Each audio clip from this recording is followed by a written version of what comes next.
Thanks for listening to the Swearing In podcast, where you'll hear the origin stories of those who chose to serve. So ground your gear, take a seat, and listen up.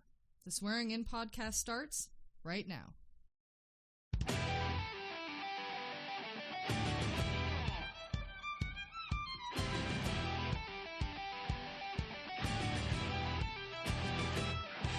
Hello and welcome to all my brothers and sisters in service.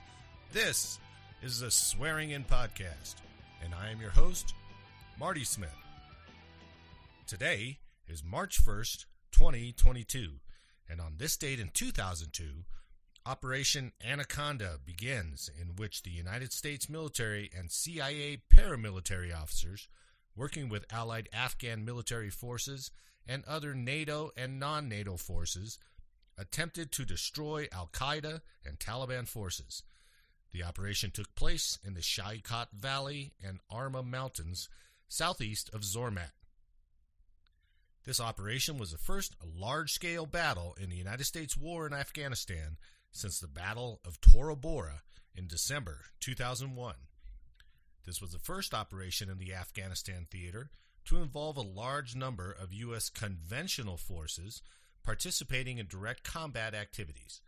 From March 1st to March 16th, 2002, 1,700 airlifted U.S. troops and 1,000 pro-government Afghan militia battled between 300 to 1,000 Al-Qaeda and Taliban fighters to obtain control of the valley. Operation Anaconda was successful because up to several hundred enemy fighters were killed, and the rest fled the Shaikat Valley, leaving it in the control of U.S. and Allied forces. U.S. casualties totaled 8 military personnel killed and over 50 wounded. Now, today, joining me on the podcast is former Army First Lieutenant Bart Miller. Bart grew up in Dubuque, Iowa, and graduated high school in 1985. He attended the University of Dubuque and joined the school's ROTC program. During the summer of his junior year, Bart attended Airborne School, then ROTC Assessment Camp, followed by Cadet Troop Leadership Training in Korea. He graduated in 1989 with a BA in History and was commissioned a second lieutenant in the Transportation Corps. His officer basic course was at Fort Eustis, Virginia, and his first assignment was to the 70th Ordinance Battalion at Fort Bliss, Texas. He deployed for both Desert Shield and Desert Storm and exited active duty in 1993. This concludes your pre-brief. So now, let's get on with the interview. All right, joining me today is former Army First Lieutenant Bart Miller. Bart, thanks for joining me today. Well, thank you for having me. Oh, of course. Looking forward to your story. So, where did you grow up, Bart? I grew up in Dubuque, Iowa, which is a town of 60,000 people, and it's Roman Catholic, Democrat, where the rest of Iowa was pretty much Republican and Protestant. Oh, was it really? Oh, yeah, very hilly. It's like in the bluffs of the Mississippi. So grew up there. Went to a Catholic grade school. Was an altar boy, youngest of 5. Wow. Both parents were teachers. My dad was an Army veteran. He was in I want to say at the time they call it the anti-aircraft artillery. He had like the quad 4 was like 450 cals. Oh, wow. He worked with that. Then what time period was he in? That would have been Korea. Okay. So he was. Did he ever have to go? No, he was. I forgot what the name of the camp was. It's in the state of Washington. I can't remember. Camp Hanford, maybe. It was in Washington, and apparently they sent over the wrong unit, so he never went over there. But then my uncle, he was in the Army, and he did go over there like towards the end of '53. Wow. That was on my dad's side. On my mom's side, they had a couple uncles that were in the Navy. I always had a thing about the military. I've always loved military history. You know, and as a kid, I was, read about World War II or Vietnam or Korea, and I've always wanted to join the military. So I pretty much knew from an early age, after I got off dinosaurs were my first love. After dinosaurs, it was in military history, so I knew I wanted to join the Army or the Marine Corps. I wanted to join the Marine Corps, but I never did. how did that come about for you? Because I remember as a kid too, but I remember one of my first passions when I was, I don't know, 10, 12, something like that, was Pearl Harbor. And I got way into Pearl Harbor, and then subsequently into World War II and stuff like that. But I don't know where it came from. My dad never sat around and talked military stuff to me. Right. So, yeah, that's pretty much the same way. I just we used to watch, every December 7th, we watched Tora.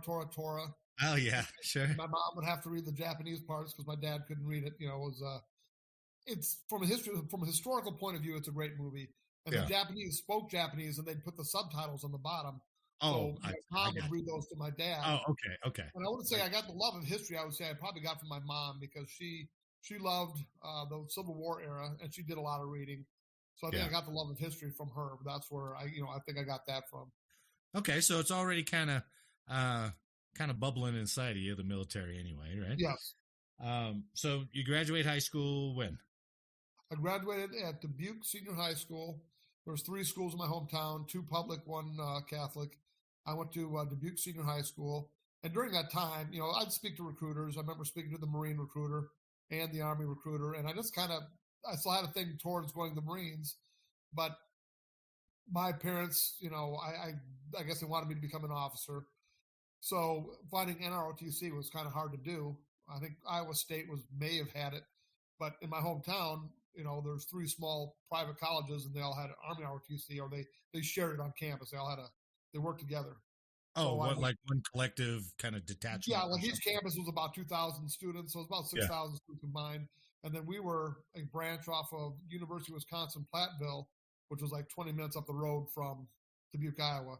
You just drive across the Mississippi, and you're in Wisconsin already. So we would get our supplies from there. So whenever we needed field jackets, boots, and stuff like that, we'd go up there.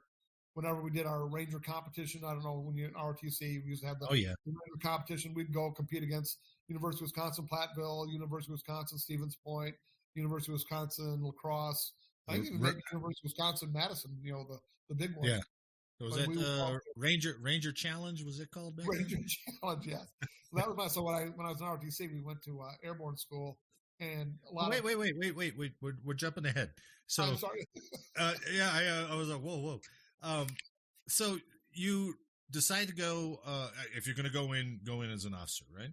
Yes. So you apply for, now did you apply for a scholarship, or did you just? I did. You go to the college and then joined ROTC? Actually, I joined the college and joined ROTC, and then at semester, I went for the 3.5-year scholarship. Okay. And so I got the scholarship.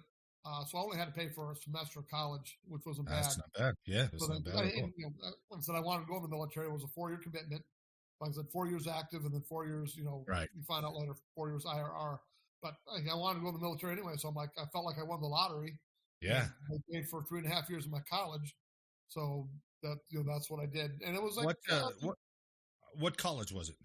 It was I went through the University of Dubuque, which has a great aviation program. So a lot of the cadets. There weren't that many cadets, where we were at. There was probably maybe 30 or 40 cadets. So I would say but maybe 10 of them would go through the aviation department at the University of Dubuque. So they went into the flight program in the Army. And so I kind of thought about going that route, but knowing that it took me 2 years to go through driver's ed, I figured maybe mechanics wasn't my cup of tea. I've always wanted to fly. I love World War II airplanes. I love military aircraft. I can name them left and right, but I came to the realization where it's like, being able to name them and look at them is one thing. Flying them is a whole nother ball of wax. Okay. Recognize the limitations right away. Yes. There, huh? Okay. So now you're a scholarships ROTC cadet. Yes. Right. And what did you think of it? I mean, when you joined up, did you have, were you athletic? Did you have any problem with the physical stuff? I was never a jock. I grew up, I marched what's called Drum and Bugle Corps, what they call there you go. Yeah. So I did that. I did that during my summer. So I got a lot of my, drum corps was a lot more intense than ROTC ever was. I bet. Huh? That's we learned a lot of drill and ceremony in that area, and then just working as a team, traveling across the country, doing that kind of stuff. So ROTC, it prepared me. One of the things I realized about ROTC that I wish I would have, really studied it was you learn the different type of leaders that you're going to be working with while you're in the Army. You have the real cool, laid back person that, you would die for. And you got the slacker, and then you got the butt kisser. You got and it's like you got the ones that like try to trip you up and make you look bad so they can look good in front of the commander. And those are like things that you learn in ROTC that, oh, hey, it's really like this in the real world, So I learned a lot about that. I loved, and I remember listening to Kim's story. She talked about the camaraderie and the team, the feeling of being on a team. That was probably one of the greatest things I loved about the military. And then going back about becoming an officer, looking back at it now, the best cadets were the ones that had served as enlisted and then came into ROTC because they knew what whether it was the Marine Corps or the Army, they knew what it was like. And I think you probably get better respect from the soldiers who lead when they say they've been there, they've done what we've done, they've walked the walk and talked the talk, as opposed to being a brand new second lieutenant coming in the Army where you have no experience whatsoever. And, looking at 20-year-olds now, because I'm 55, I look at 20-year-olds now, I'm like, I'm surprised my platoon sergeant didn't kill me. Yeah.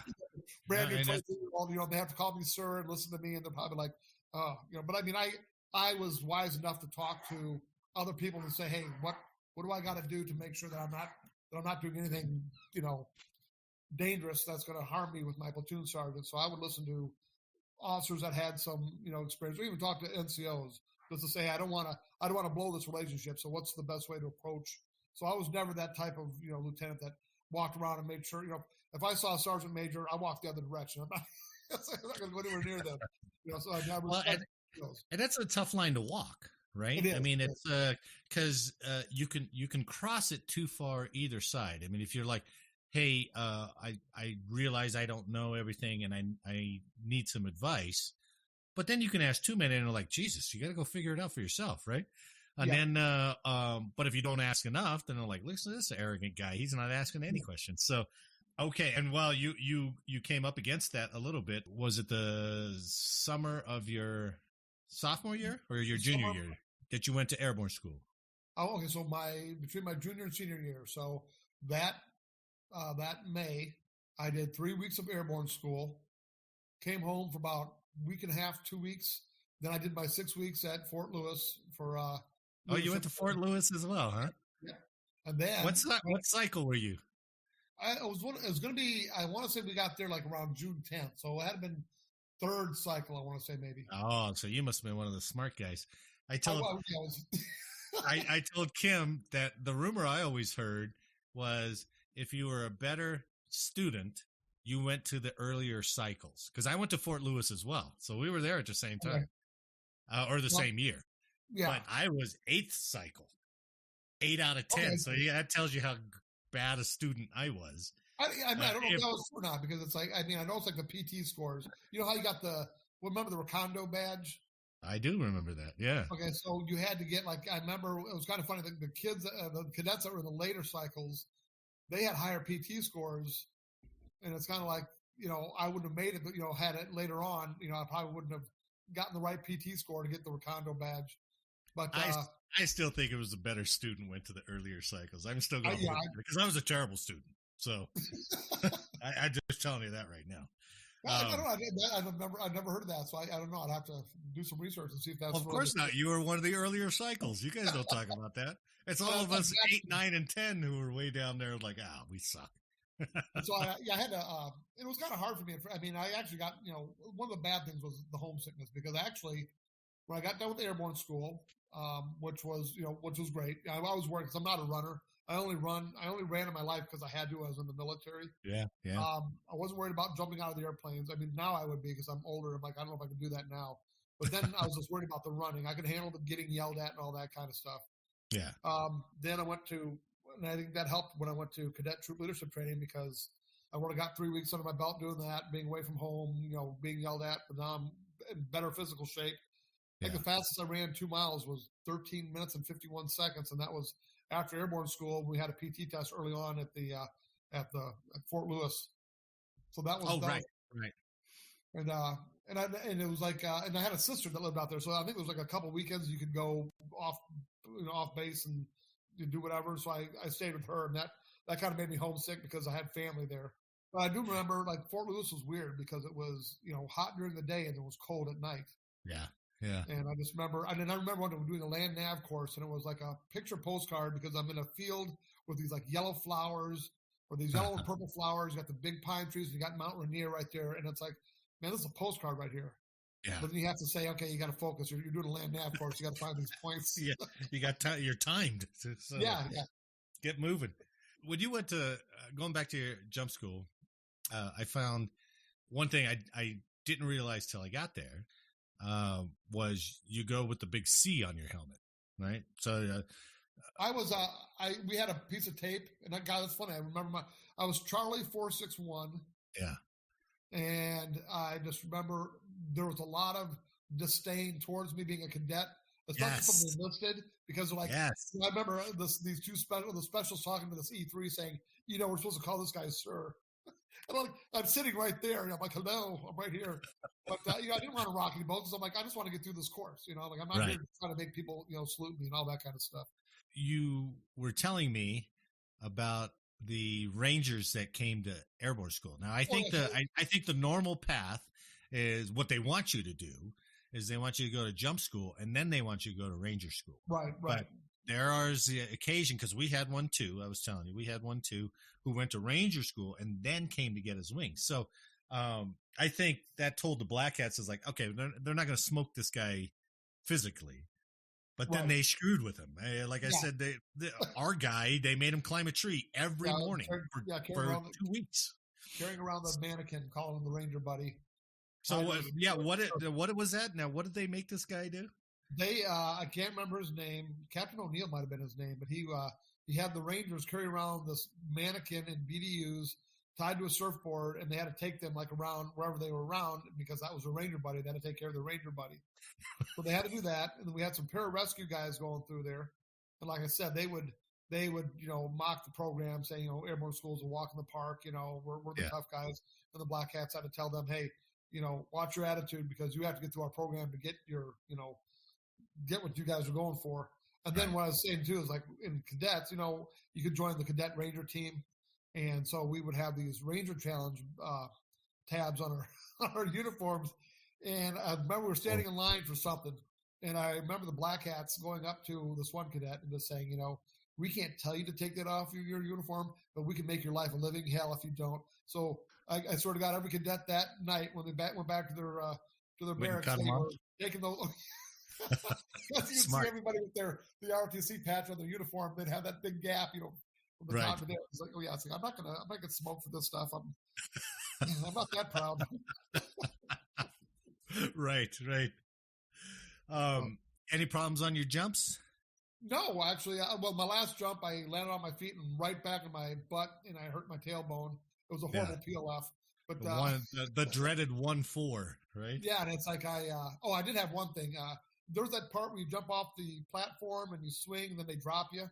Yeah. I remember those first sergeant came, and I was up there on the platform. He saw me, and he's like, "Oh, I've never dropped a cadet before." I'm like, "Oh, crap!" So he's waiting for the most opportune time to make it more difficult for me, and so he dropped me from there. I did okay, but it's one of those, again, you're a cadet, so you're less than human kind of things. Well, sure, right. But then when we were on we landed on the landing, it was a Fry drop zone, I think it was called. Yeah, I think you're right. Alabama. Well, we would like kind of walk off. They would yell at us and say, you need to run. You're still 75. No, you're still whatever 5 jumps. You're still 85% leg. Right. So I remember that when we were coming down, the guy had the megaphone yelling at us as we're coming down. I was like, man, this guy's smoking me, and I'm not even on the ground yet. It was kind of neat because you can hear people talking while you're dropping through the sky, and then yelling at you. Thank God I didn't have to do a night jump because it's like you're supposed to listen to when you drop your weapon, on the cord. You're supposed to listen when that hits the ground. I was like, I don't think I would have even heard that. Yeah, but I do remember the last jump. I did the 1-4. Like I said, it hurt my tailbone, but I ran off of there, and that hurt for about the first maybe up to 3 weeks to advanced camp in ROTC. So that's right, because you went right after, huh? Yeah, I went I want to say about a week and a half or 2 weeks later, I went straight out to Fort Lewis and did that. So you were third. I'm so happy that I made it. I think I got to wear my beret when I went to was it Columbia, Georgia? I got to go to the airport and get your blood wings. Where they but you had to ask them to do that, right? Yeah. And then I remember too. I got to wear my beret for like that one day, and I thought I was, Joe Stud because I got to wear a beret for a day. Oh, they gave you a beret? We never got a beret. Yeah. Oh yeah, I got a maroon beret. And then, no kidding. You can only wear it for so many. I mean, there was like Army regulations. You could wear it for like, I don't know, a week or something like that. So then you're off to Fort Lewis for the big assessment camp. Yep. Right. And you were third cycle. You remember what your? You remember what your? I was with the. Was that Brave Rifles or? No, I was with Toujours Prep. Who was that? Second. I can't even think of the unit now. I remember we were with Brave Rifles. That was like the next unit over. Oh, was it? Yeah. Okay. We call them Brave Waffle Syrup. God, what unit was I with? I was eighth cycle Go Devils. So it was something to Toujours Prep. I can't remember what. I'll have to look at it now that you got me thinking. Now I can't think of what it is. So if you said Go Devil right, it sounded like Go to Hell. So every time you saluted, Because I remember we had in the quad, you had like phones. And somebody accidentally sent ours to like the sergeant major, and he, tore into that cadet because he was on the wrong phone. And I do remember we were out in the field, and I came back and they had the meal set. It was like a tactical situation, and I remember they had like these real cheap steaks that they were giving, and it was like deathly quiet. And it was like just a little while earlier, everybody was cutting up, having a great time. And so myself and like 5 other cadets, we were like the last ones to get to the line. And I saw the steaks. I go, what? No steak sauce? And everyone looked at me like, are you nuts? Well, I had just found out like 5 minutes earlier, a Special Forces Command Sergeant Major just tore into everybody that it was a tactical situation and you're supposed to, have noise discipline and all that kind of stuff. So I come walking in and I'm like, what? No steak sauce? Completely blew it up. Yeah, I love to tell about it though, because he went somewhere else at that time. But it's like, they're like, we just got torn into by the sergeant major. I'm like, okay. It was a great experience because the waters. I can't remember what the rivers were, but they said they were glacier fed. And whenever we do river crossings, it was god awful cold. I just remember at night it being pitch black, and then you'd have to like hold on to the person's LBE belt in front of you. Right. I just remember, I remember falling in love with how you had was it Rolling Thunder or Green Thunder, where they had all the fireworks, the helicopters and the jets and everything. The big like career day thing that they showed you what we're capable of. Yeah, that thing was awesome. And I was just impressed by the infantry. How crisp they did the moves across the field, the 3 to 5 second, rush and all that kind of stuff. Yeah. And then the armor guys, they made it seem like if you're not armor, you ain't shit. Oh, they would wear their Hawaiian shirts and they would like sit on beach chairs and I'm like, God, I want to go armor. So I fell in love with armor. I had to go armor. So armor. Did I. I wanted to be armor as well. I really did. Now I look at footage of like American tanks blowing up in World War II and guys hopping out on fire or missing a leg. I'm like, man, I'm glad I didn't get armor. That's true. Yeah. I mean, you're the biggest target on the battlefield. Yeah. But other than that. But that's got to just do the different branches showing what you did. And then, of course, towards the end, you have that big field training exercise. And myself and I was with 2 other guys. And so we're supposed to watch the perimeter. We're also supposed to take turns watching the perimeter. And we had a couple Rangers with us. So they were making sure we did everything right. Well, somehow they overlooked us and we got 3 hours of sleep. And I swear to God, even to this day, that 3 hours of sleep was the best sleep I've ever had in my life because I woke up refreshed. And we all looked at each other. We're like, "Did you cover post?" Because I would, all 3 of us had fallen asleep. But it was great. It was great to get that 3 hours of sleep. I got you through the next couple of days. Even though you shirked your duty, but you got you through the next few days. I put the unit in jeopardy. I felt great. Okay, so now you're graduated through. You're back at your senior year. Well, actually, no. I got to do when I was done with that. So the 3 weeks of airborne, 6 weeks at advanced camp, and then I left there, and I got to go for CTLT. I got to go to Korea. Wow! And I remember talking to my officer at ROTC, Captain Skavir, and I was like, "Do you think I have a chance at going to Korea?" And he goes, "Why not you?" He goes, "You put your name in, you got a chance." You don't put your name in, you don't have a chance. So I did. I got to go to Korea, so that was awesome. So I got to go to I was at Camp Stanley for a little bit, and then from there, for basically out of the 5 weeks I was there, for about 4 weeks I was at what was called 4 Papa 3, which was an active fire base. It was right up there close to the DMZ. Wow. And you could see, it was kind of weird because you'd see helicopters flying overhead, and then they'd turn left or right because if they kept going, they'd go to the DMZ and get shot down. Yeah. So got through that, and this is 88, so the Olympics were about to start. So when I got there, when I landed at Kimpo, you got guys walking around with submachine guns, and I remember there's a dead Japanese guy on the ground. And the MPs they're doing like gallows humor. They're like, oh, hey, he's purple now. He was red a little while ago. And it's like, I'm thinking, why don't you cover this guy up? But they just landed there. And then I got What were the circumstances around that? I don't know. I think he had a heart attack. I think it was just a heart attack. Yeah. Jeez. But, they're getting ready for the Olympics. So I got to go, like Davardi, which was Division Artillery. I went there for like a couple of days, and then they sent me out to 4 Papa 3. And it was like it was 155, 155 millimeter, the big guns, and it was kind of funny. Were they towed or were they self-propelled? They were towed. Okay. And it was kind of, they were made at the Rock Island Arsenal, which is one of the places I went to when I was in ROTC back when I was in Iowa, because the Rock Island is an hour and a half south of where I live. So that's where they make the guns. So it was kind of neat to see the guns actually deployed in Korea. Yeah. And so they did these things called, it was either fastballs or speedballs. And you had 2 minutes from wherever you were at, whether you're in the shower, you're watching TV or whatever, you had 2 minutes to get to your gun and simulate firing a round down range. So you would see guys with towels wrapped around them with their mop gear on, just running to the guns, and they had to do that kind of stuff. So that was kind of neat. And then on Saturday, this was a fire base you went to then? Yes. Yep. Essentially, right? Well, yeah. So I got to go. And for those who are listening, this Cadet Troop Leadership Training, I never got to go. Again, I was 8 cycle, bad student. Maybe that's why they never sent me. But it would have been too late for you too. Yeah. Yeah, true. But you shadowed an artillery lieutenant? Lieutenant Gillette was the XO. I can't remember who the second lieutenant was. I have to look for the captain. The captain was phenomenal. He was awesome.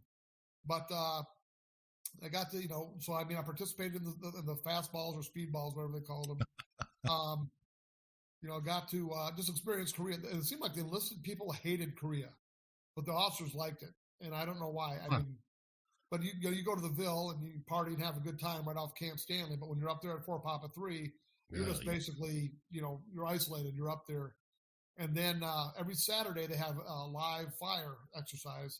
And what they were telling me was that, hey, on occasion, these rounds sometimes land in North Korea. So I was like, oh, okay. So when we were leaving 4 Papa 3 to go back to Camp Stanley, I remember we went through a couple live minefields, and we had to, burn up the extra charges for the shells. Yeah. And then we also got to go up to the DMZ. And that's where I bought a book about the poplar tree incident where the North Koreans killed the Americans and the South Koreans because they're trying to clear a tree out of the way so they could see the North Korean side. But when I got there, I remember looking through the binoculars, and you could see big statues of Kim Jong-un everywhere. They had statues of, American boots stepping on the South Korean puppets. Yeah. I saw Propaganda Village, which is basically the North Koreans build that village. It means there's no people living there. And it's got the world's largest flag. So basically it's a pissing contest between North and South. So if the South Koreans make a flag that's 100 feet by 100 feet, well, then the North Koreans are going to make one that's 101 feet by 101 feet. So you just watching this, and I remember watching a couple North Korean guards, and they were kind of horse playing. And I thought, oh man, they're going to get in trouble for doing that. It's North Korea. Well, and you were there, still Cold War going on, right? So there's this was bigger tensions than I think there are now, right? Yeah, the South Koreans, there was a lot of protests going on in Seoul. I got to go to Seoul for a day. And there was a lot of protests there, because the South Koreans wanted us out of Korea. And where I was at the fire base, they said that, hey, I remember sitting down with the NCOs and the officers, and they're talking about, putting on flat gear and getting the rifles ready and all that stuff because they may be coming here. And it was kind of neat because whenever a VIP would come, we would go inside the Fire Direction Center, and there's like a little topographical map of these little lights. So the red lights were the North Koreans, the blue lights were us, and the South Koreans. So whenever general or colonel would come by, they would have us, go through the, how much artillery is up on the north side and how much is on the south. So they would always start with saying, okay, here in South Korea, here's where all the artillery units are. And so my job would be to click on the 10 light switches, right? And then all these little red, blue, or all these little blue dots would come up on our side of the map.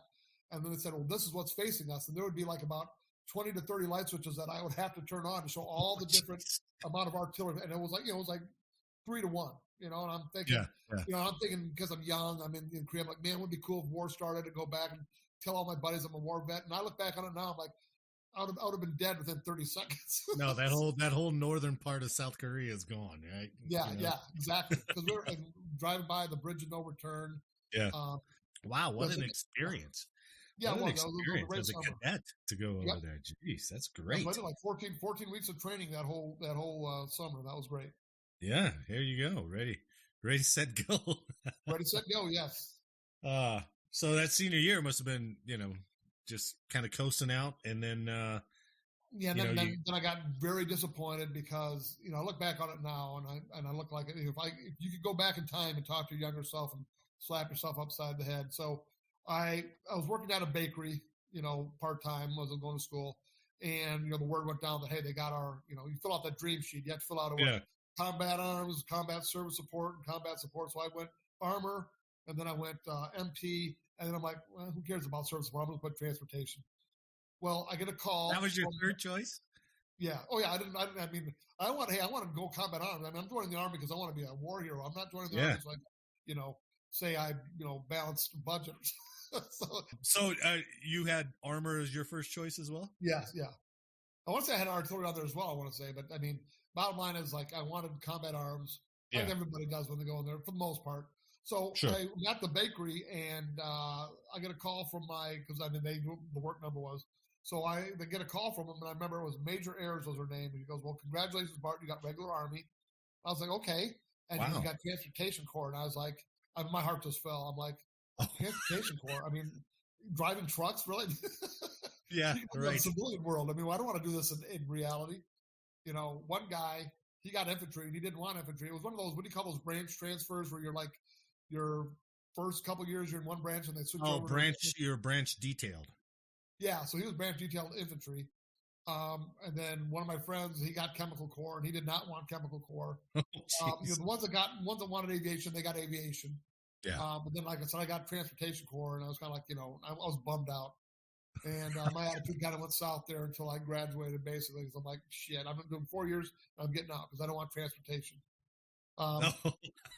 So in August of that, so I graduated in May, got my commit, got my butter bar pinned on, and then August I go to class 1089 TOBC, Transportation Officer Basic Course, and our motto was "Bust a Move." Oh no, was it really? Yeah, that was the song. So I had a pair of my boxer shorts. Kim had to remind me it was a pair of my boxer shorts, and we put on there 1089 "Bust a Move." And I don't know. It was about that time that song was out, wasn't it? I guess. Yeah. That was, I was talking to Kim, we'd go to the officers club and we'd be dancing to the electric slide. Where was OBC at again? Fort Eustis, Virginia. Fort Eustis, that's right. Or we call it Fort Useless. I remember we were taking a course on security, and I remember the NCO was teaching the course to us, and he was saying, Fort Benning, they have a security rating of probably 1+A, and Fort Knox, same thing. And someone said, "What about Fort Useless?" And he goes, "Oh, probably -8." But it was, it was right there by. There's another post that was close by called Fort Story, and that's where we found out where the Army has more boats than the Navy. So we went up there. What? Really? Yeah, not big ships, but landing craft and stuff like that. Those belong to the Army? Yeah. I thought those were all Navy assets. So. But yeah, so I went there, and I had a great time. Like Kim talked about it was great. The big problem was that the officers club was right across the parking lot from the officer quarters. And I like how she says we did a lot of studying there. If you want to call it studying. How long was your course? It was, Kim said it was 3 months. So we got there late August. So it started the last day of August. So we were there September, October, November, December, January. And I think we graduated beginning of February. So about 5 months. Wow. Okay, then I think after that I took two transportation courses after, like a strategic airlift course and a strategic sea lift course or something like that. I took those two courses afterwards. So I didn't get to my first post until March of 1990. And where was your first assignment? It was the 70th Ordnance Battalion, Fort Bliss, Texas. And I remember when we were getting our when we got our orders from where we were going to go, and I remember sitting next to, I think it was Kim remembers this guy. His name is Jeff Druschel, and we used to give him a hard time because you're such a tightwad that he would squeak when he walked. Well, he got assigned. I want to say he got assigned to the 7th Infantry Division at Fort Ord. And I remember he looked at mine. It's in 70th Ordnance Battalion, Fort Bliss, Texas, and he goes, "That is an 8-up unit." Oh, really? It's like, because it's like a no-name unit. It's like, you've heard of 101st, you've heard of 82nd. It's like the 70th Ordnance Battalion, Fort Bliss, Texas. So I got stationed there. That was my other bum out. I'm like, I was kind of hoping to go overseas. Here I'm going to, Fort Bliss, Texas. Which is the neat thing is this: my dad was stationed at Fort Bliss back in the 50s. So I got to go to the same, got to go to the same place he went to. I did my two courses. Did my two courses after OBC. So then I drove from Fort Eustis to Fort Bliss. I think I did in 2 days. I think I stayed one night in Mississippi, and then I continued on into to Fort Bliss. And I hated it right off the bat because I'm from the Midwest where everything is green and you have cloudy days and you have rain. And I go to Fort Bliss and everything is brown. You got mountains and it's sunny all the time. That's Western Texas, right? Oh yeah, that's right. You're right underneath New Mexico, and you're right on the border of Mexico. Oh God! Wait a second. That's right outside of El Paso, isn't it? Actually, the reservation, the military reservation, goes up into New Mexico, and it's actually bigger than the state of everything's bigger than the state of Rhode Island. But the post itself is bigger than So where all the 3rd Cav and the 11th 88, where they would do all their training, would be up in that area. Yeah. Oh man. So I went to 7th Ordnance Battalion, assigned in, and I got my apartment. And the 70th Ordnance Battalion, I'm trying to think what other units were in there. Was the 233rd Heavy Truck Company. We're the ones that hauled heavy engineer equipment. We hauled the tanks, the M1s around. Yeah. We had the 62nd Medium Truck Company, and they had speaking of posthumously, they had a Sergeant Say. He was posthumously awarded the Congressional Medal of Honor from Vietnam because that unit got ambushed in Vietnam. And he basically saved he got killed, but he saved a bunch of lives. There was an ordnance company in there, and there was like an EOD unit. There was, I want to say, a quartermaster unit maybe in there. So it was kind of like a MUT unit of support. Yeah.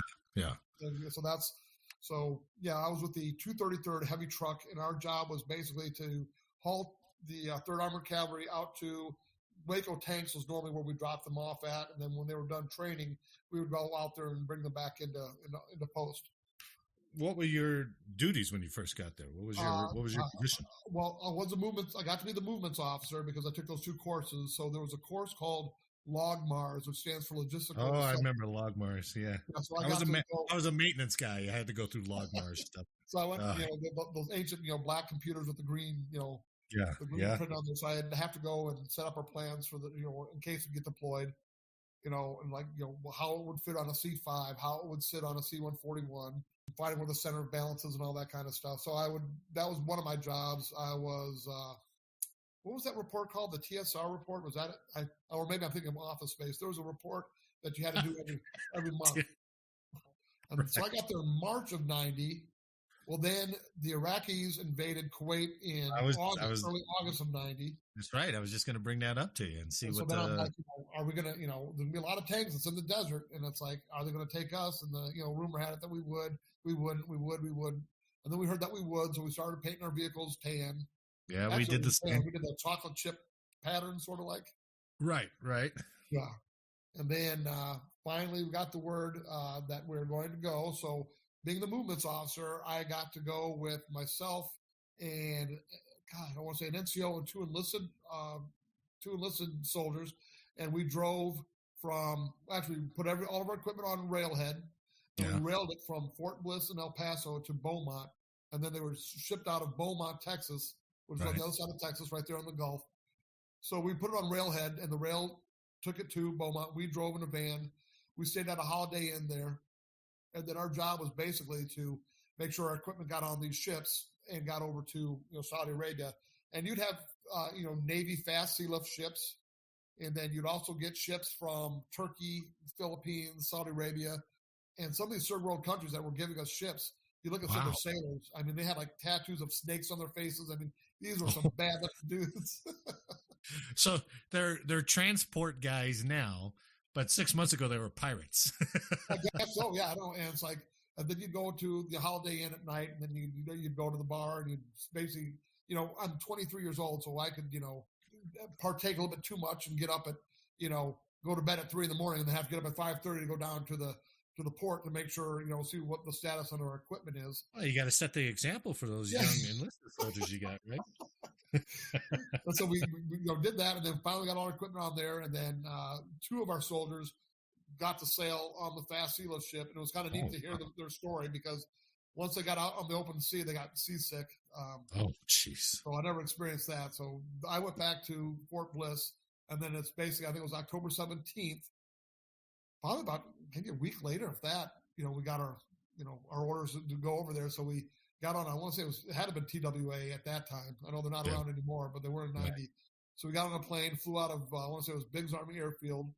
But then did you stop over in Europe? We stopped over in Ireland. Ireland, yeah. Okay. Then we stopped over, Newfoundland, then Ireland, and then we landed in Bahrain, Saudi Arabia. It was when we got there, all of a sudden you got these 2 F-15s flying on your wings, escorting you in. I thought that was pretty cool. Oh, wow. And then you get off the plane, and you get hit with that blast furnace at Saudi Arabia. Yeah. And then we went to KKMC, which is King Khalid Military City. We call it Cement City. And we basically set up our, the tents that we had, and then we just basically waited for our equipment to get there. Yeah. Because we got there before the equipment. It took about 2 weeks for the equipment to get there. And so we would go down there to, we'd send down groups down to Bahrain and bring back our vehicles where we were at. And it was amazing that's how rusty the equipment got in just 2 weeks over the ocean. Oh, really? Was it really? Yeah. Because, our equipment was old. They got the new, after I got out of the Army, they got the new heavy equipment transporters where you have like a cab in the back for the crew to sleep in, and the wheels on the trailer move. And the trailers were geared for like 52 tons. Well, these M1s that we were hauling with the minesweepers on them and the fuel and the ammunition, they're weighing up to 70 plus tons. So we would, we would be changing tires left and right, in the desert all the time. So we got all our equipment there, and then we moved a couple times, I want to say, but the 2 main places I remember is King Khalid Military City, and then we went to down Tapline Road, which was MSR Dodge, it was called. We were all the way on the left-hand side. We were with the 18th Airborne Corps, First COSCOM, Corps Support Command, and we call it the Leaning Shit House because it was a little round patch, and it had an arrow that was at an angle. Yeah, they call it the Leaning Shit House. And I was like, can't we get the 18th Airborne Corps because it's got that dragon, which looks pretty cool. Yeah. We couldn't get that one. So that's your combat patch? Is that what patch you got? My combat patch. I think I had First Corps Support Command was my combat patch. Oh, okay. What was your feelings on this whole thing? Were you like excited? Were you nervous? Oh, yeah, really. What's going on, right? Talking about Vietnam. So we had one of my squad leaders when I first got in the Army was a Vietnam vet. He was with the 9th Infantry Division. Wow. And then there was another guy who was in Vietnam. He was in transportation in Vietnam, but I remember those guys, both of them were doing whatever they could to not have to go. And that should have been a thing to me that, because I'm young, I'm thinking, okay, here's my chance for glory. I should have realized here's guys that experience war. They're trying to get out. Maybe I should have read the tea leaves right. A lot of the female troops were trying to get pregnant so they wouldn't have to go. I remember hearing those stories. Yeah, absolutely. We had one guy.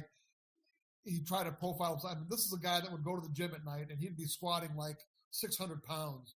But, he got a medical deferment where something was wrong with his knee that he couldn't go. Yeah. So he didn't go. And I'm like, so that kind of disappointed me. That kind of, made me sad. It's like, you guys, this is a moment to, I guess I just being naive. I'm thinking that you're in the military. You should want to do this. Right. You got people trying to get out left and right.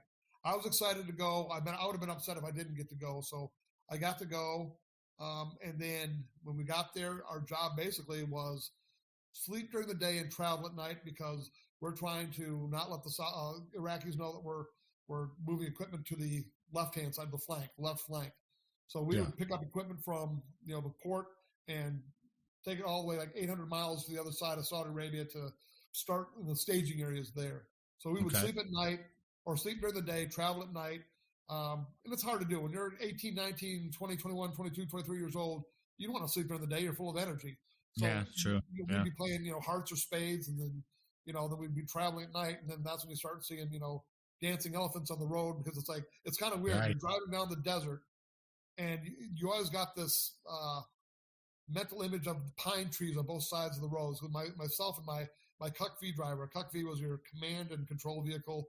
Yeah. It was a basic Chevy Blazer with everything. It was a Blazer, right. Yep. So we would talk and say, is it just me, or does it feel like there's trees on both sides? And he'd say, yeah, same thing. But we would go up and down, and we'd talk to each other on our, on the CVs, to keep each other awake. And then, of course, once in a while, you'd have a mechanical difficulty. You'd have a flat tire. As a matter of fact, I remember on New Year's Eve, 90 going into 91, myself and a female driver. She was a big girl, so she could handle it. But these tires were about as tall as we are, the front, the tractor tires. Yeah. So, you'd have to get a Katie bar to, break loose the lug nuts. And so what we were doing for New Year's Eve was basically changing tires. So I remember Lieutenant Colonel MP came by and wished us a Happy New Year. So I'm like, hey, Happy New Year. Hey, good luck. Sucks to be you. So where were you when the air war kicked off? We were just coming back from dropping off some equipment. And I remember, which kind of pissed me off too, is you had all these Saudis who were fleeing, like going some other part of the country, like away from Iraq. And I'm thinking, you guys have no respect. You guys don't trust us. And then, so I was coming back, and you could not dig into the ground. We were told that we could kind of scrape the ground and build like a berm around this large area, and then put sheet metal on top and the sandbags. That was our bunker. So we were basically inside our bunker when it went off. And I want to say, I can't remember when the Super Bowl was. When was the Super Bowl? Was that about that time? It was close, because I remember watching them filming the soldiers during the Super Bowl, and it was at night. I want to say we were in the bunkers when that happened. So a lot of crazy things when you're over there. One night we're in a looks like a wagon wheel, and each unit has weapons facing out in a 360. Yet we're all around each other in a circle. So I'm like, if an Iraqi was going to throw a hand grenade in the middle of us, we'd shoot each other up. So I never understood the logic of that. But I remember one night the M256 alarm went off. Oh yeah, and we had to practice with mop gear. So I remember we did our chemical kit, and it said it was a blood agent, but it was like 2 or 3 in the morning. We were tired. We're like, we don't. If we're gonna die, we're gonna die. What we found out later is that they would spray down the roads with diesel fuel to keep the dust from kicking up. So we think that's what set that up. Diesel fuel. Jeez. Yeah, they'd scrape the roads out of. So we couldn't dig the ground because it was Muhammad's sacred land, is what we were told. That's right. So we couldn't defy. We were infidels. We couldn't do that. Yeah. I remember they told us that there might be a possible air attack where we were at. So we were all looking around like meerkats, looking around and see like hawks. We were told one time that there might be Iraqi special forces in our area, and but nothing scared me more than your average, high school graduate, soldier, because it's like one guy had his M60 went off in the tent. We all went to the mess hall after went to our stand 2 in the morning, and his M60 fired off a couple rounds to the tent. Had people been sitting on their cots like normal, you would have probably taken out 5 or 6 soldiers. Oh, we would have people would throw. One night, one of my troops, I know it is. He put the can of Campbell soup on one of the diesel stoves in the tent, and it blew up because he didn't puncture holes. He didn't open it. Yeah, so we all lock and load. We all go out and fan out and say, okay, who's shooting at us? And then we found out later, when there's tomato soup everywhere, that's what happened. What was your live ammunition issue? How many rounds? We had. I want to say we had maybe 2 30-round magazines of M16. Yeah. And it's kind of funny. We had to clean our weapons coming back, and I noticed I had a lot of carbon on my weapon, and I'm like, this weapon looks like it's been fired. And it's like none of us fired our weapons. We're in transportation. Well, then I found out it was my platoon sergeants, and on one of his convoys, they got bored and started firing rounds into the desert. That explains why there's carbon on this weapon. So, we had that happen. Probably the most intense thing that happened was The company commander was gone somewhere. The XO was somewhere. So I was like the ranking officer in our base camp. And I was told that one of our soldiers was threatening to commit suicide in their bunker. No. And so they did actually, they actually shot themselves in the neck. And I was told that if it would have been like an eighth of an inch more center, he would have been paralyzed from, neck on down. Apparently he was having girlfriend problems. So he went to go shoot himself. He survived it? He did survive. Yeah. I mean, he's fine. I mean, as far as I know now, he can walk and talk and everything. Wow. But he got shipped back home. But I remember telling the clerk, hey, call for a medevac. And supposedly they called the 101st. So we're waiting for, a helicopter to come by. Well, on the horizon, I see a Huey. And so I pop green smoke because I'm like, hey, we're looking for a helicopter. Well, the helicopter comes over and lands. We get the soldier on the helicopter and it takes off. Well, it wasn't the 101st. I don't think the 101st ever showed up, as a matter of fact. So we got that soldier, back home safely. Wow. One of the great things about there was one night convoy. We had to get fuel. And there was a Tennessee National Guard unit there, a POL unit, and we had to fill up our trucks. And I remember, no light pollution, right? So I remember looking up at the sky, and apparently they say sailors can see this at night, but the closest I've ever got was maybe West Texas.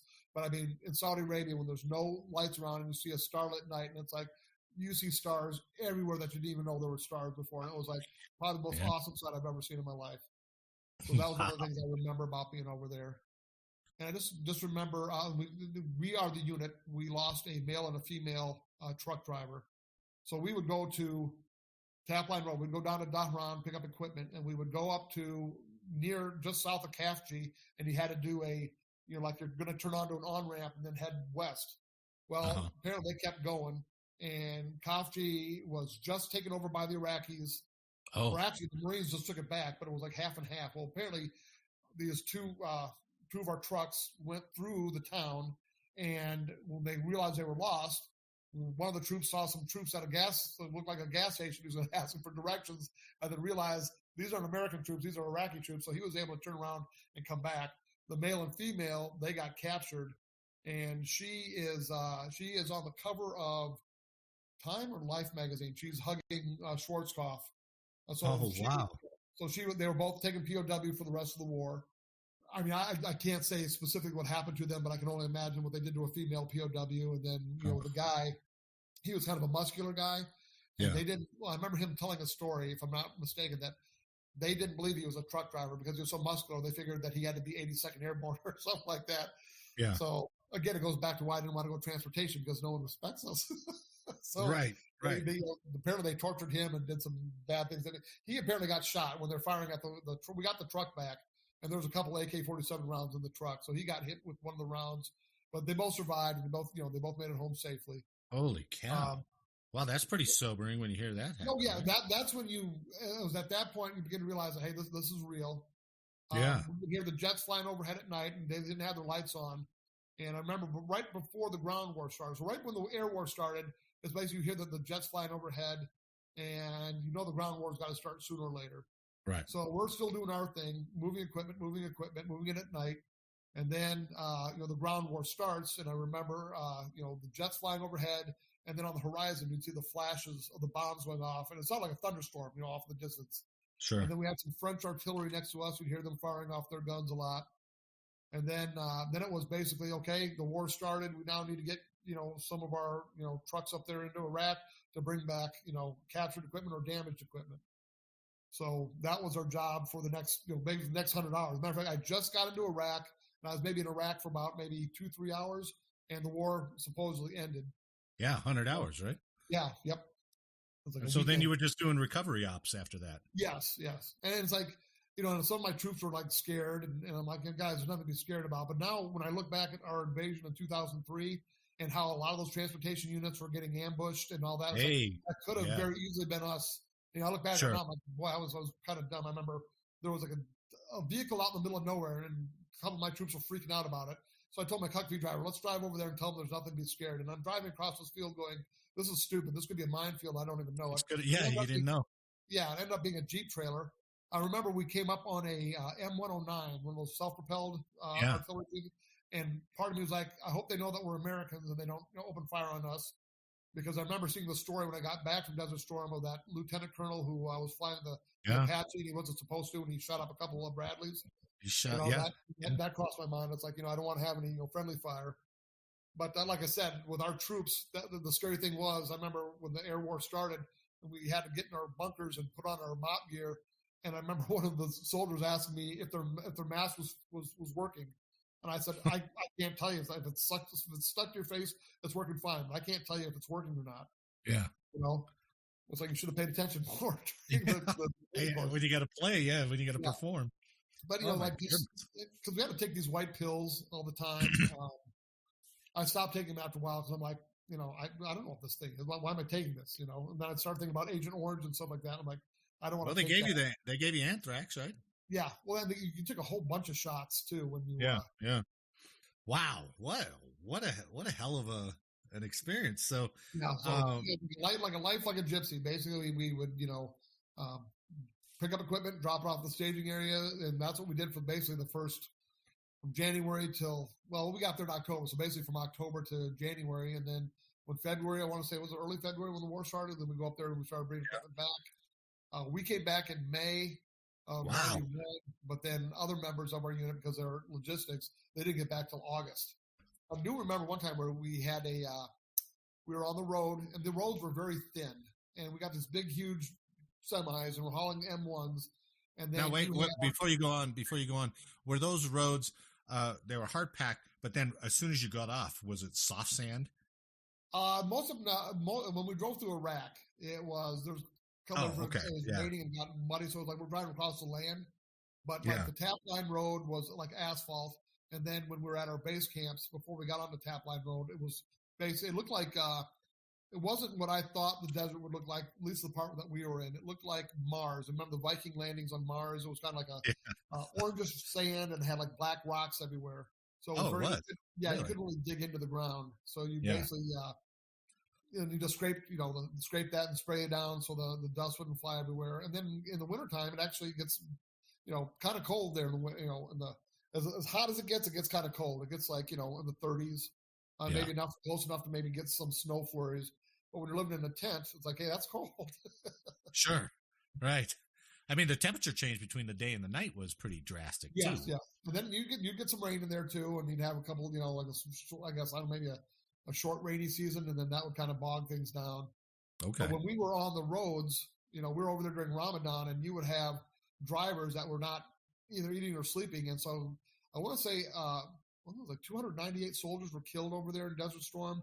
But I want to say about 250 truck drivers were killed. I do remember driving by a couple horrific accidents that had happened, just because you have these guys who are not eating or whatever, and they're fasting, and then you have us, driving down the other end of the road, and you got, there's no room in between for air, basically. I do remember I almost got, we were, after the male and female truck driver got captured, we were in Iraq, and they wanted us to go pick up some, like one of those dirt graders, one of those, like, those big, out of the earth. They wanted us to pick up one of those pieces of equipment.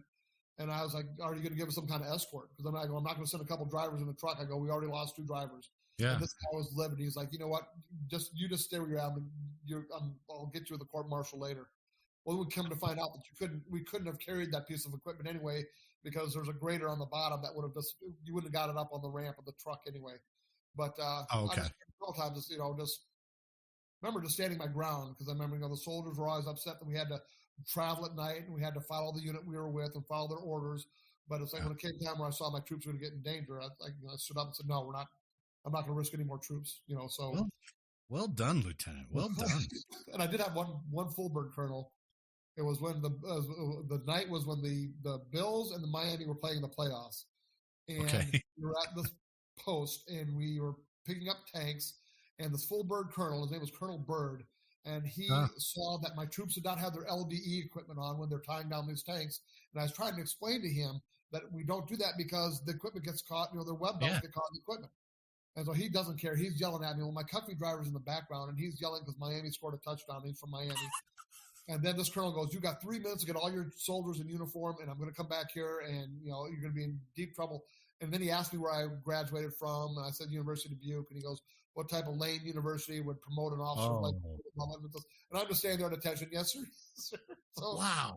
Yeah, 3 minutes to get your troops in in the proper gear. So I go down there to tell them, and half my troops had decided to take showers. So there's a gooseneck on the back of the trailer. It was a M911 as a trailer.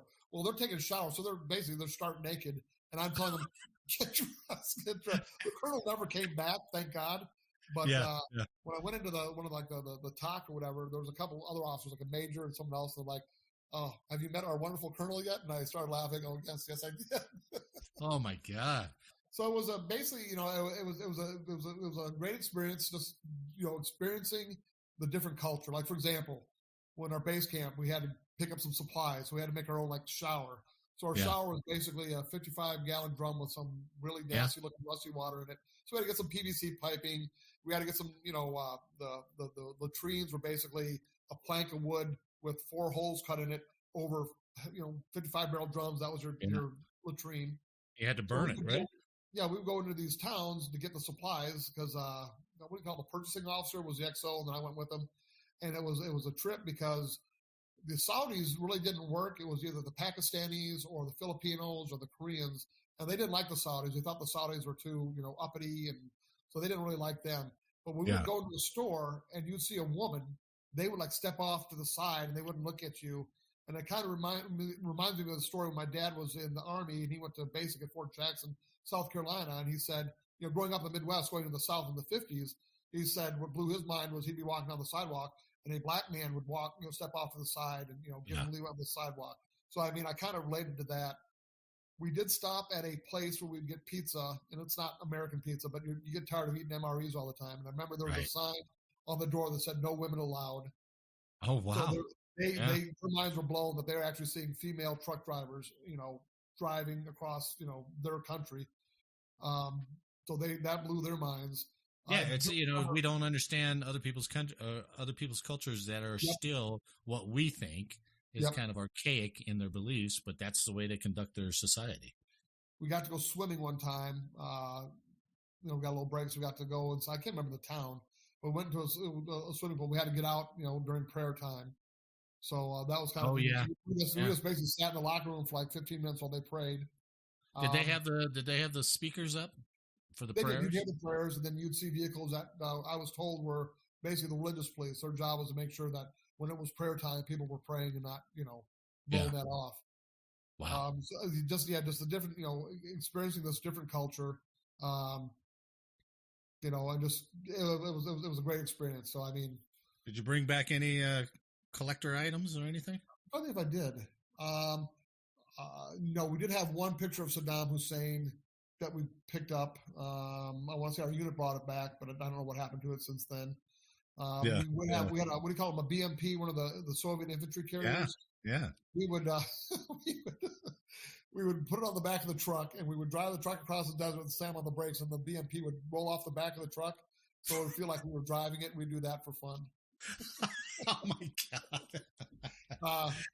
But yeah, as far as nothing really. Everything that we brought back was large equipment. It was, like I said, either damaged American equipment or captured Iraqi equipment. We brought that back, and then I want to say that the units that we brought it back for, they probably took it back to where they were. I remember we came back to Fort Bliss and we would have field training exercises. They had a hip and a hind Soviet helicopter, which was awesome because it's like when you're doing a field training exercise, you actually have Soviet helicopters, and those things are badass. Soviets make great helicopters. That's what I understand. Yeah, and they're very distinctive looking too. Yes, so. So that was so like I said, went there, and that's basically what we did, and we came back. And then when we came back, it was kind of like we sat around for a couple months because we didn't have any equipment. So we had to wait till the equipment get back. Just do PT. Yep, PT, and then I would go paint the town red, and we would back then you could go to Juarez and have a great time. You can't do that now, but back then in 90, 91, 92, you could go to Juarez and have a great time. Sure. So the equipment came back, and then I got switched over to the 62nd Medium Truck Company. But by that time, they were, basically cutting back, all that. So all the driving that the 62nd Medium Truck Company would do. I mean, they would drive from, they would drive to Fort Huachuca in Arizona, or they'd drive to California, or they would drive to, maybe Arkansas, or, I mean, wherever they could drive. Well, they cut a lot of that back. So now we might, do a road trip into New Mexico or possibly Oklahoma. And it's like, that kind of sucks because it's like, the fun part about transportation is when you actually get to go on convoys and do this kind of stuff. Right. Now you're back. It's 90 going in 91, I suppose, right? Or it is 91. 91, right? yeah. I came back in May of 90. No, wait. Yeah, May of 91 I came back. Yeah, 91. When did you end up getting out? I got out I went on, what do you call it, terminal leave, whatever, April of 93. So that took me up to July of 93. If I could do it all over again, I would probably go enlisted first, just because I think you get a better experience that way. I liked ROTC. Yeah. I don't know if I'd still want to join the Marines or the Army. One of the things that I'm ashamed about, and that I wish I would have, like I said, if I go back in time and slap myself upside the head, is how important logistics is. And I know all the glory goes to infantry and over, but that the scene in the movie of Patton when the tanks run out of gas. Yeah. You're just a sitting paperweight. If you don't have any fuel, you're what basically North Korea, they invade South Korea, they're going to last for about maybe a week, and then they're going to run out of everything. Sure. And then the war will be over. So and they used to stress that when we were at OBC, and I want to say I showed Kim that too. It was one of our instructors that talked about the difference between the logistician and the strategist. How do you pronounce that word? Or the tactician. And it's basically how important it is being, logistics is to, because that's what makes, whoever can produce the most is going to win. And it's like, you got to get the supplies there. And they used to show us the movie Red Ball Express. I remember they showed us that at OBC. And, now that I'm older and more mature, and I realize that, what, if you're in transportation, that is nothing to be ashamed about. As a matter of fact, that's probably the most crucial branches to be in, because your job is, whether you're shipping it, by airplane or ship or by truck, it's very important. Like this war that might happen between Ukraine and Russia. It's like, Russia's front doorstep. They're not going to have a problem doing this thing. If we get involved, God, I hope we don't.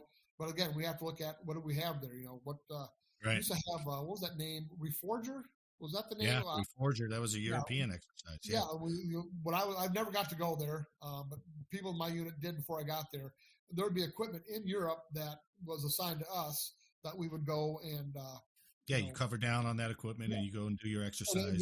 When we're in Desert Storm, the supply line was getting cut off and we were running out of spare parts. And I think I told you earlier, like when the 7th Corps got there and their equipment would be coming in from Germany and it would be there in the ports, we would sneak in there and steal parts off their trucks so that we could continue mission. Procure parts off of their trucks. Yes. Being a historian, and you get the big highlights of World War II and basically all our wars. But really, if you go into it tactically, strategically, and you do some battle analysis, we won World War II because of our supply lines. Yeah. Well, I mean, Germany invading Russia. It's like Russia. They ran out of their supply. Yeah. So logistics is a huge part. So I mean, looking back at it now, it's like I wish I would have had a more mature outlook on it, because it's like I look back at it now with pride, because it's like it was an important job to do. But at the time, when I first heard that I got transportation, I was bummed out. Again, it's like youth is wasted on the young. I wish I knew now what I knew then, kind of thing. Oh my God, that was. That story's boring, man. That is great. It is one of the proudest things I've ever done. I just got my doctorate a few years ago. Well, actually, no. Congratulations. Well, thank you. But it's like, I'm proud of that accomplishment. But still, like when it comes to Veterans Day, it's like one of the proudest things that, I mean, even like when even when I'm at a basketball game or football game as administrator, I can very easily start to tear up just because I just love hearing the national anthem. And it's like when I see a kid wants to sit down and not stand for it, I have to take that inner Army officer and say, hey, you're an educator now, and this is a free country. They can do what they want. But it's like, it makes me wonder, maybe we should have a draft where you have to serve at least 2 years just so you sacrifice. If you want to complain about the country, at least you sacrifice for it a little bit. Maybe you pull that guy aside and say, hey, you got the choice to sit down, but let me give you a little, Oh, yeah. You do. I mean, I have before. I've dealt with many a teenager where I've said, hey, And in our policy is technically you're supposed to stand. You don't have to say the pledge, but you have to stand. Yeah. And, you know, some teachers are distraught. They don't know what to do, but I'll pull that student aside and say, hey, you don't have to say the pledge, but you do have to stand. And they, there's there's some other things to think about, I guess, right? Yeah. I mean, I just wish I could get them to understand that you got some good. I mean, we're not by any stretch of the imagination a perfect country. Like I said, you know, when I did that civil rights tour in Mississippi, you know, there's a lot of dark parts to our history, but it's like overall, you know, as a country, we're trying to get better, and we've done it as bloodless as you look at other countries' histories. We've done it as bloodless as we possibly can. Yeah, and we're still trying to grow to be a more morally acceptable type of country. We haven't given up. Yeah, you tell me a country that doesn't have a whole bunch of wars in their history, right? But just for those who are listening, if you don't mind, you got out, you became a teacher, right? Yes. Did you become a teacher right away? No, actually, when I got out, I didn't know what I wanted to do. So I was a convenience store clerk. I was an apartment manager. I was a courier. I worked at a meat packing plant. What else did I do? I worked as a line cook at a pizza restaurant. Oh, wow. And then I found, I was like, you know what am I going to do with a history degree? And I'm like, well, you're going to teach. So when I was at the meat packing plant, they closed it down. It used to be Dubuque Foods. It was a red fleur-de-lis. It was like the 5th largest meat packing plant, like in the 40s and 50s. And then by the time I got there, it was FDL Foods, and they were going to get bought out. So they basically laid everyone off, and then they just closed the plant. And the city came back to all the people that worked there and said, we will pay for your schooling if you go into the line of work that you're going to school for. Well, I was like, I got my bachelor's degree. I just need to get certain courses and become a teacher. And so the city paid for that, so I didn't have to pay for that. So I became a teacher. I was up in Iowa. Nothing was opened up there. No one was retiring. No one was dying. My wife, when I met in the Army, she was from Texas. She wanted to go back down to Texas. And plus, Texas paid their teachers better. So in 97, I came down here to Texas and taught for 11 years. Was an assistant principal for 14 years. And then here in a couple of weeks, I'm going to be a building principal. So, and I plan to retire in 10 years. Oh, that's the way to do it. Yeah. Congratulations. That is awesome. That is awesome. First Lieutenant Miller, I appreciate your story. It's been a pleasure to talk to you. Well, thank you. That was all mine. Thank you, Marty. I appreciate it. Oh, that was a great story. That was wonderful. On behalf of First Lieutenant Miller, I'd like to thank you for listening today. I hope you enjoyed the show, and if you did, please leave a like or a comment and share the podcast with someone else. And as always, make sure to download the next episode for more service origin stories. So until next time, on your feet is Miss!